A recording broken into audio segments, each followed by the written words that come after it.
सुद्धा हे जे सगळे सोयरे तुम्ही जे म्हणताय याची म्हटलं तर व्याख्या इथं तुम्ही करून दिली पाहिजे किंवा नाही कोणाला तरी करून द्यायला पाहिजे त्या ठिकाणी.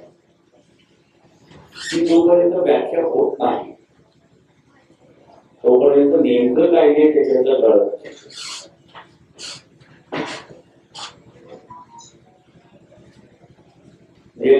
त्याच्यातली डिफिकल्टी मी असताना सांगतो की सगळ्यात पहिला सामाजिक सुविधा सोडून द्या. पण हा जो इंडस्ट्रियल क्लास आहे सगळा हा पहिल्यांदा इंडस्ट्रियल क्लास हा विरोधात उभा आहे. कारण आज कशी आहे की कुटुंबाची व्याख्या ही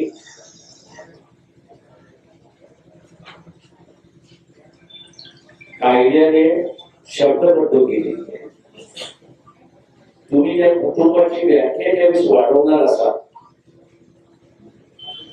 त्यावेळेस 90% लोकांच्या हातामध्ये काहीच नाही. पण हा जो इंडस्ट्रियल क्लास जो आहे त्या इंडस्ट्रियल क्लास मध्ये कुटुंबाच्या बाहेरची माणसं ज्यावेळेस तुम्ही यायला बाबा त्यावेळेस तो म्हणे मी सुद्धा याच्यात मला काय मलाही माझा मालकी हक्क पाहिजे. तेव्हा सगळ्यात मोठा विरोध जो आहे तो विरोध इथला घ्यायचा मागतो की इंडस्ट्रियल क्लास जो आहे त्या इंडस्ट्रियल क्लास मधून येईल. याचं कारण तू असं म्हणतो की कुटुंब याची व्याख्या कायद्याने केली, पार्लमेंटने केली, संविधानाने केली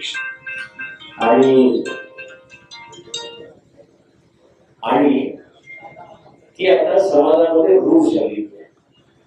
बदलायला त्यांचा असणारा विरोध आहे असं त्या ठिकाणी आम्ही वाशीला तेच सांगितलं, अगोदरही तेच दिलं. आमच्या व्याख्याप्रमाणे आम्ही रोज सांगतोय सगळ्या सोयऱ्यांची व्याख्या आम्ही दिल्याप्रमाणे घ्या तरच आम्हाला मान्य. त्या दिवशी सुद्धा शंभूराजे देसाई साहेबांना सुद्धा तुमच्या समोर सांगितलं. त्यानंतर सामंत साहेब आले होते त्या दिवशी सुद्धा आम्ही त्यांना सांगितलं आम्ही दिलेल्या व्याख्याप्रमाणे घ्या, नसता आम्हाला ते मान्य नसणार आहे. हैदराबादचं गॅजेट घ्या त्यावेळेस तुमच्या समोर त्यांनी सांगितलं की आमची एक टीम हैदराबादला आम्ही पाठवतोय. म्हणजे आम्ही त्यांना सांगितलेलं आहे, पण ते जर टाळणार असले तर त्याला आमचा नाविलाज आहे. आणि आम्हाला 9च्या 9 मागण्या ह्या 13च्या आत पाहिजे. तुम्ही 13 नंतर एखादी देणार असाल तर ती सुद्धा आम्हाला मान्य नाही. तुम्ही सरकारला सांगताना सांगितलं होतं त्यावेळेस सचिव सुद्धा होते की तुम्ही घेतलेली व्याख्या आम्हाला मान्य नाहीये. मी आजही ते जाहीरपणानं सांगतो.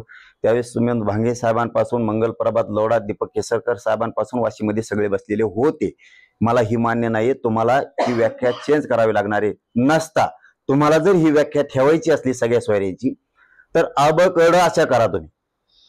पण आम्ही दिलेल्या व्याख्या राज्यातून आलेल्या काही हरकती आमच्याकडून आलेल्या मराठा समाजाकडून त्यांच्यातल्या काही जर तुम्हाला योग्य वाटत असल्या तर त्या पण घ्या, परंतु आम्ही दिलेल्या व्याख्याप्रमाणेच घ्यावं लागणार आहे.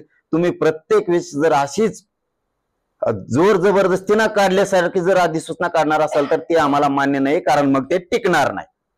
हे त्याच वेळेस सांगितलेलं आहे. आणि आज पुन्हा एकदा शंभूराजे देसाई साहेबांना मी आपल्या पत्रकार परिषदेच्या माध्यमातून सांगतो की आम्ही दिलेल्या व्याख्याप्रमाणे घ्या, नसता ते पुन्हा टिकणार नाही तर माझ्या समाजाचं वाटलं होईल. आणि हैदराबादचं गॅजेट हे 13 तारखेच्या आत घ्या. बॉम्बे गव्हर्नमेंटचं गॅजेट, सातारा गव्हर्नमेंटचं हे तुम्ही 13 तारखेच्या आत घ्या. देसाई साहेबांना माझी हात जोडून विनंती. 13च्या नंतर आम्ही कुठलीही गोष्ट ऐकणार नाहीये. आणि 83 क्रमांकाला मराठा आणि कुणबी एकच आहे,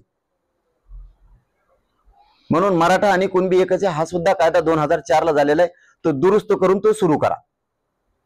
परत 13 तारखेच्या नंतर म्हणायला नको की तुम्ही ह्या मागण्यासह केशच्या मागण्यासह जी सगळ्या सोयरीची अंमलबजावणी नाही तिच्या व्याख्याबद्दल बोलले नव्हते. मी बार बार सांगितलेलं की आम्ही दिलेल्या व्याख्याप्रमाणे पाहिजे तरच माझ्या मराठा समाजाचा फायदा